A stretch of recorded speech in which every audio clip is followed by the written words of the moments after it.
Hello, I'm David Judson, Editor-in-Chief of Stratfor. With me today is Jay Ogilvy, author and a Stratfor contributor, also the co-founder of the Global Business Network out in California. Thank you for joining us here in Austin today. My pleasure. What I want to talk about, you've got a piece up today, The Rise of Warlord Entrepreneurs, and you put a new intellectual ball into play that perhaps we're missing something important when we examine terrorist movements such as the Islamic State and others, surely through the lens of these being ideological and religious extremist groups, that there's an economic dimension that maybe needs more attention. And I emphasize the maybe because I realize this is a thesis that you're sort of an open question, if you will. But could you talk about that a bit? Yeah, it's a simple story with complex ramifications. I mean, to put the story most simply, I'd put it in terms of a long-term historical shift from primarily religious motivation of history with the popes and priests, centuries ago, and then we went through a Reformation to give rise to what I would call not a religious era, but a political era where power passes from the popes and the priests to the presidents and the prime ministers. And I'm arguing now that we are making a similar transition from this political era to what I will call an economic era. Now, the churches don't disappear, the state does not wither away, but the predominant motivations are so often economic that we run a danger of missing this as a result of the sheer atrocity of the beheadings, the violence of the religious rhetoric. But note, they were quick to empty the banks in Mosul. They're coining their own currency now. There's an economic competence here that we may be missing. You quote a book, Warlords, Inc., Black Markets, Broken States, and the Rise of the Warlord Entrepreneur. Your column takes a look at that body of work for some of its conclusions. Is it fair to say, is it too extreme to say that this is privatization is the new Reformation? Exactly. And so we see, just as we once saw the separation of church from state, we are now seeing the separation of state from marketplace, privatization, privatized security forces, warlords. And this book is called Warlords, Inc., just to make this point. Some of the authors in one of the essays say, hey, you want to talk about animal spirits from Adam Smith or disruptive innovation from Clayton Christensen or Schumpeter's rapid turnover and destructive innovation. It's all there. It's all here in this movement. That business vocabulary is very appropriate.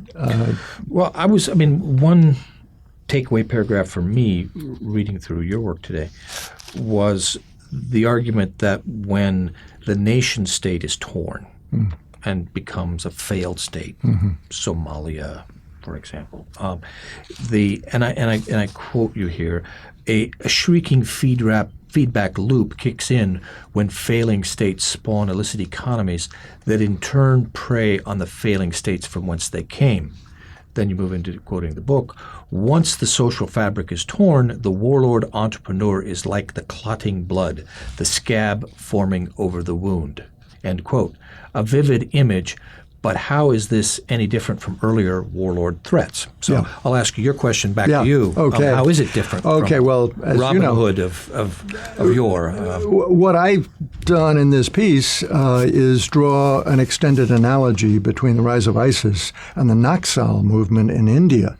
The Naxalites, when they first came on the scene in 1967, were a group of idealistic, college-educated Maoists who really were pushing a kind of ideological campaign, an insurgency, to relieve the burden, the penury of the peasants.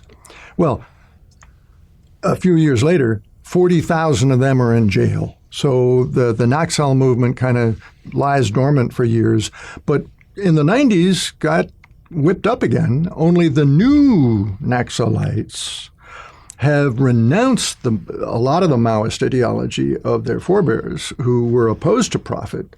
And the new Naxalites are sending foot soldiers out with a price card of just exactly how much revolutionary tax you put on a school teacher, on a bank manager, on a businessman. I mean, it's a business. And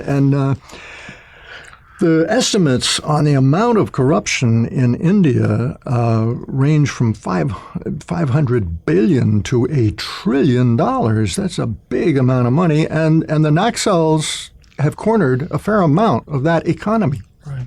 So taking this idea, and I realize this is an open question rather than a conclusion perhaps, but taking this idea forward, we met with the analysts here at Stratfor this morning and chatted about this, and you posited 3 scenarios. Right, yeah. Maybe you want to review that. Deriving from the epilogue to the book, looking ahead, the first scenario draws on the image from complexity theory of a kind of hill climbing program where you get up the hill, and if you want to get to a higher hill, you're going to have to go down through a valley.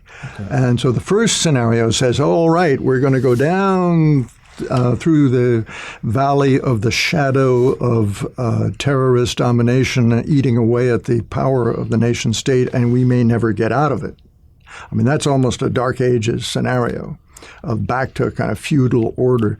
Then the other 2 scenarios, one is a little more optimistic of saying, well, maybe we'll just muddle ahead the way we're going now, with the warlords being, quote, unquote, an irritant, not a big deal. The third one is the scenario that interests me, and that is looking ahead to a kind of symbiotic hybridization of the dominant nation state and these warlord entrepreneurs, where they kind of take in each other's wash in a pattern that we have not seen yet. So that's the one that I find speculative and really pretty interesting.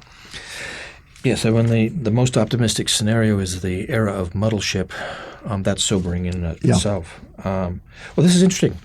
The idea that the very nature of the nation state is transforming before our eyes. Yes. It's nothing that we can resolve here in a few minutes on a video, but a fascinating argument that you make. And thank you. Thank you for joining us today. Thank you for visiting us here at Stratfor.